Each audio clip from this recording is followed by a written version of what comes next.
Alright guys, welcome to another edition of the Martial Arts Business Training Ground. Now in this video, what I want to do is I want to go over a major obstacle that a lot of martial arts businesses face every single day. And not just martial arts businesses, every single business has to learn how to do this. And if they don't, they will fail and crumble and not build the way that they want to build. So if you want to go from being a white belt in business and going to and transform into a black belt, then you're going to need to learn how to do this and how to pivot and how to deal with the almighty price objection. Now, every single martial arts business is going to go through this. I know this for a fact because every single one of the martial arts businesses that we've been working with has always complained about this. Frank, the people are objecting about the price. They think it's too pricey. They don't have the money. They don't have this. They don't have that.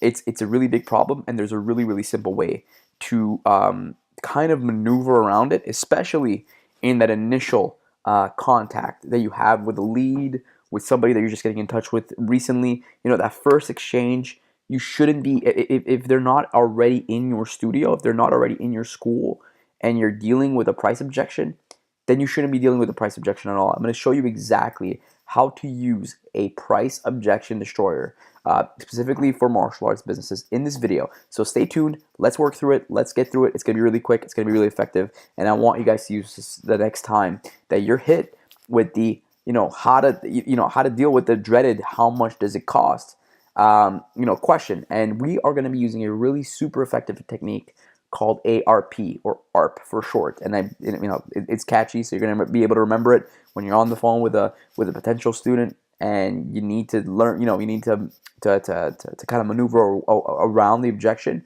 I want you to remember these three simple letters. So first things first, the minute you give even a hint of pricing over the phone, it's over. Now, a lot of businesses, especially martial arts schools, they're just gonna give the price out. They're gonna be like, hey, okay, well, let's book you in for your first class. Let's, here's our schedule. Let's get you booked in. And if you've been to our phone training, which you should be able to find somewhere on the site, you're gonna have a really impactful conversation. And then, you get hit with the how much does it cost? Because that's the first question on people's minds, because they're looking for an excuse to get out of it. They might have the money, but people are just worried about pricing. They want to get the best deal. And nowadays with the internet, they're just looking to shop around. So you need to be able to just maneuver your way around it, because as soon as you give a hint of pricing, even if you say, okay, well, my class is $150 a month or $200 a month, right off the bat, it's going to seem pricey because they haven't been inside of your school. They don't know how good you guys are. They don't know the value what you guys deliver, and they don't know anything about you guys. How is $200 going to seem affordable? It's never going to seem affordable until they walk into your studio and you guys are able to do a great selling job. So how do you maneuver around it? So let's dig into what ARP actually stands for. So it stands for acknowledge, respond, and pivot. Now, these are the three steps to what you're going to do the next time somebody says, how much does it cost? What's your pricing? What does a class cost?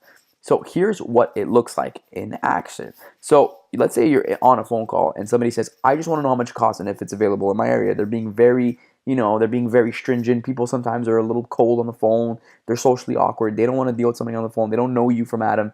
They don't know you from a hole in the wall. Obviously, they're going to be a little standoffish. So the way to do it and the way to kind of disarm the situation is, if you get this question, you already know, okay, well, this is an objection. This is, they're trying to get off the phone with me. They're trying to give me an excuse.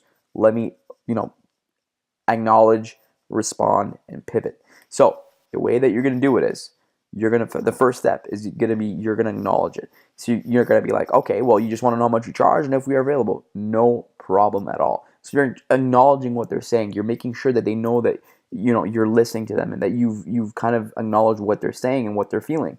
Because if you're just going to dodge the question, they're going to be like, oh my God, this person isn't listening. They don't want to listen to the question. They don't want to respond to it. But if you acknowledge it in this way and just repeat exactly what it is that they said, and the more closely you mirror exactly what they said, the better this is going to work. So I want you to repeat word for word exactly what they just said. You just want to know how much we charge. And, in this case, it would be, you want to know how much it costs and if it's available in your area. No problem.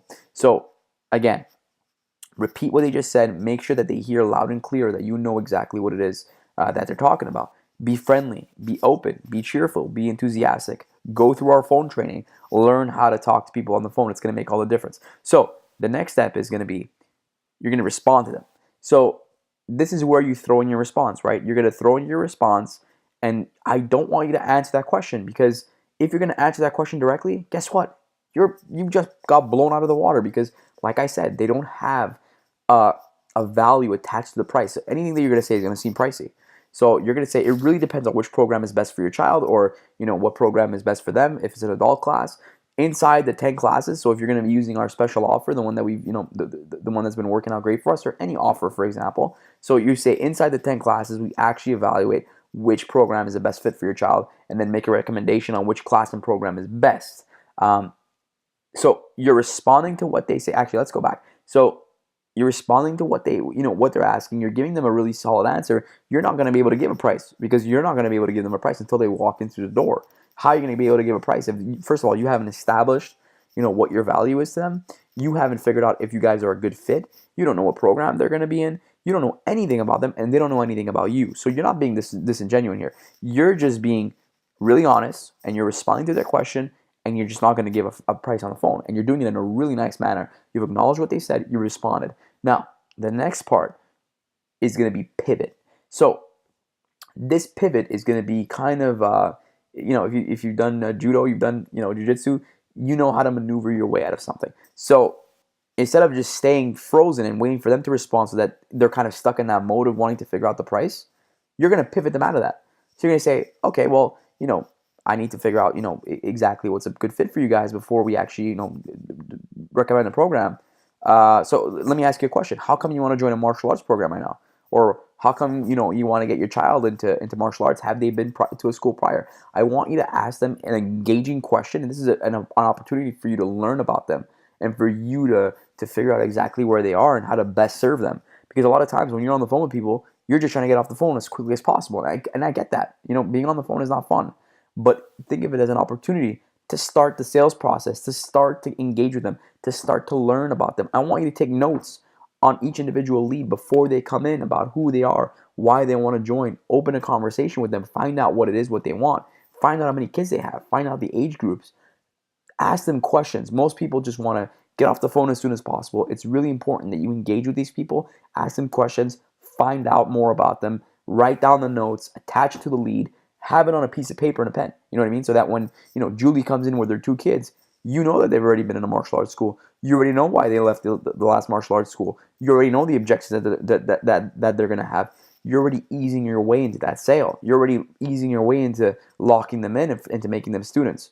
If you're just going to be like, okay, well, our price is $150 a month, and, we're open from Monday to Friday, 10 to 5, she's going to be like, oh, right, well, I don't know, I don't know if this is a good fit for me. I'll call you back.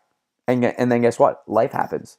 And she's not going to be around, because she's going to be having a million things to do. And she might go to the next martial arts school that doesn't give her a price and engages with her. So this is exactly what you want to do to figure out exactly how you're going to sell them later. Not give a price point right on the phone when you're 100% going to fail at this, because any price, like I've said, is going to seem too expensive.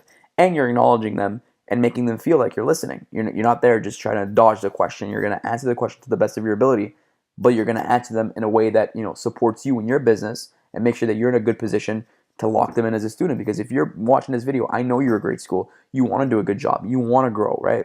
So allow yourself to do that by following these steps, and just destroying those price objections as soon as they arise. All right, guys, I hope you enjoyed this video. Use the stuff that I've talked about. It's really, really important that you use this stuff and not just watch it and just put it away. So use the stuff. Let me know what you think. I hope you enjoyed this video. See you in the next one.